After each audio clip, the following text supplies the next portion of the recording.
ചെട്ടിയംകിണറിലെ ഒരു വില്ലയിൽ ലഹരി വിൽപ്പനയുമായി ബന്ധപ്പെട്ടതായി സംശയിക്കുന്ന പ്രവർത്തനങ്ങൾ നടക്കുന്നതായി പ്രദേശവാസികൾ ആരോപിച്ചതിനെ തുടർന്ന് bullet arts and sports club അംഗങ്ങളും നാട്ടുകാരും ഇടപെട്ടു.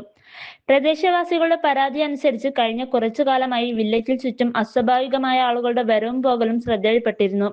ഈ സംഘത്തിന് കൊണ്ടോട്ടിയിൽ മുമ്പ് രജിസ്റ്റർ ചെയ്ത MDMA കേസുമായി ബന്ധമുണ്ടെന്ന ആരോപണവും നാട്ടുകാർ ഉയർത്തുന്നുണ്ട്. എന്നാൽ ഈ ബന്ധം സംബന്ധിച്ച് ഔദ്യോഗിക സ്ഥിരീകരണം ലഭ്യമായിട്ടില്ല.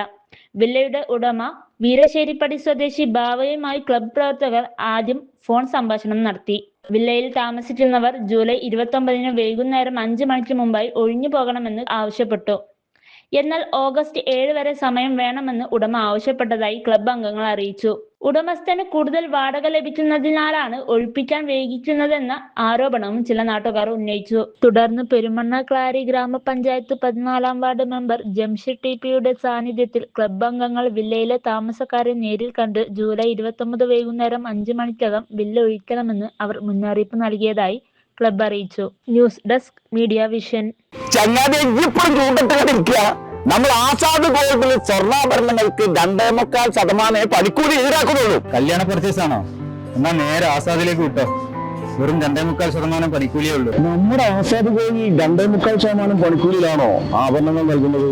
തിരൂരുകാർക്ക് ബമ്പർ അടിച്ചല്ലോ. ആസാദ് കല്യാണ പർച്ചേസ് പെണ്ണുങ്ങൾ പറയും, അവിടെ പണിക്കൂലി വെറും 2.25%. ആസാദ് ഗോൾഡിൽ സ്വർണ്ണാഭരണങ്ങൾക്ക് 2.25% മാത്രം പണിക്കൂലി ഉള്ളതാ.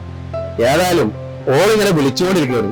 ഇന്നെ പോയി പർച്ചേസ് ചെയ്യണം. എവിടെ നോക്കിയാലും ഒറ്റ വർത്താനമുള്ളൂ, ആസാദ് ഗോൾഡ്. ആസാദ് ഗോൾഡൻ ഡയമണ്ട്സിൽ golden diamond benefit shopping fest. Kerala ആഭരണങ്ങൾക്ക് പണിക്കൂലി വെറും 2.25% മാത്രം.